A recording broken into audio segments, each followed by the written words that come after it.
Hey everyone, welcome back to our channel. अगर आप JK SSB SSC या banking exam की प्रिपरेशन कर रहे हैं तो आप सही जगह पे है। इस वीडियो में हम आपके साथ जनरल साइंस के इंपॉर्टेंट क्वेश्चन को डिस्कस करेंगे जो प्रीवियस ईयर एग्जामिनेशन जेके एसएसबी सुपरवाइजर में ऑलरेडी आ चुके हैं। तो इस वीडियो को आप अंत तक जरूर देखें जिससे कि आपको पता चलेगा कि आपको कितने क्वेश्चन ऑलरेडी आते थे और कितने आपने नए सीखे हैं। Question number 1, which of the following frictions is also known as kinetic friction. वो कौन सा फ्रिक्शन है जिसे काइनेटिक फ्रिक्शन भी बोला जाता है?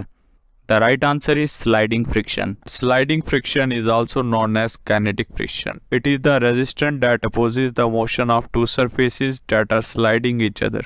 Question number 2, the complete breakdown of pyruvate to give carbon dioxide, water and energy in a cell takes place in dash. The right answer is mitochondria.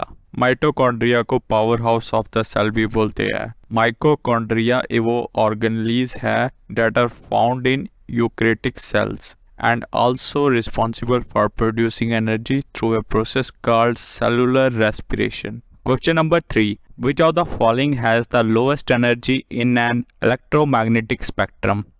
नीचे दिए गए ऑप्शंस में से सबसे लोएस्ट एनर्जी इलेक्ट्रोमैग्नेटिक स्पेक्ट्रम में कौन सी होती है? तो इसका सही आंसर है radio waves.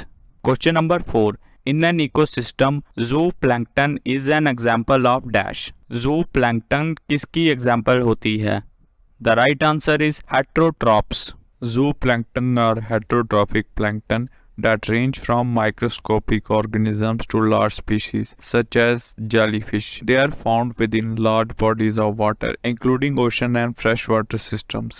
Question number 5, what is the atomicity of oxygen molecule. Atomicity oxygen molecule की क्या है? The right answer is 2। Question number 6, the number of wave crest passing through a point in a unit time is called dash. जो number of wave पास होती है एक point of unit से उसको क्या बोलते हैं? The right answer is frequency. Question number 7, which of the following countries is known as country of winds. Country of winds किस कंट्री को कहा जाता है? The right answer is Denmark. Question number 8, which of the following is an example of inexhaustible natural resource. The right answer is air, और air क्या है? Mixture of gases. Question number 9, the amount of electric charge flowing per second is called. जो amount है electric charge का flow करता है हर second को उसे क्या बोलते हैं? The right answer is electric current. Question number 10, the chemical symbol Ag denotes which of the following elements. जो केमिकल सिंबल है Ag वो किस एलिमेंट को डिनोट करता है? The right answer is silver. Question number 11, what does the letter H in the ozone depleting gas HFC indicate? H stands for hydro. The right answer is hydro.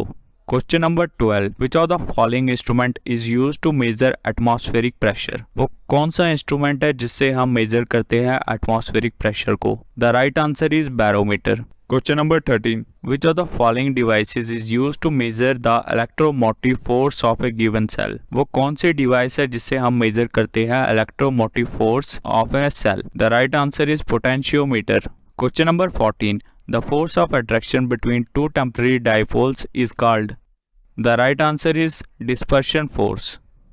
Question number 15. Which is the uppermost layer of the Earth atmosphere? सबसे uppermost layer earth atmosphere की कौन सी है? The right answer is exosphere. और जो सबसे lowest layer है atmosphere की उसे हम ट्रोपोस्फेयर बोलते हैं। ट्रोपोस्फेयर के बाद स्ट्रेटोस्फेयर आता है, then mesosphere, thermosphere and last is exosphere. Question number 16, which of the following organs is known as food pipe in human body. कौन सी ऑर्गन को हम फूड पाइप बोलते हैं ह्यूमन बॉडी में? The right answer is oesophagus. Oesophagus का primary function है carry करना फूड और water from your mouth to your stomach.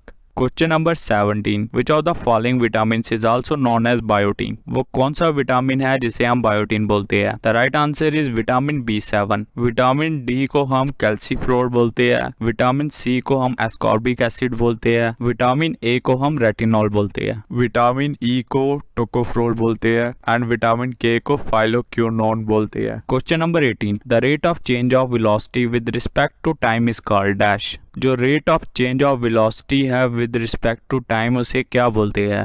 The right answer is acceleration. Examples of acceleration include a car speeding up from a stop sign or a ball rolling down a hill. Question number 19. Which of the following terms denotes a disease outbreak that spreads across countries? वो कौन सी disease है जो all around countries में फैल जाती है? The right answer is pandemic. Example है corona virus. अगर ये सिर्फ एक कंट्री तक सीमित रहती तो इसे हम सिर्फ एपिडेमिक बोलते. Question number 20. Which of the following unit is an example of CGS unit? वो कौन सी एग्जाम्पल है CGS यूनिट की? The right answer is centimetre. तो दोस्तों आज की वीडियो यहीं पे ख़त्म होती है. जो लास्ट वीडियो लेक्चर हमने बनाया है वो general knowledge related to Jammu Kashmir बनाया है और इससे पहले करंट अफेयर्स, तो आप उसे जाके ज़रूर देखें. धन्यवाद. Press the bell icon on the YouTube app and never miss another update.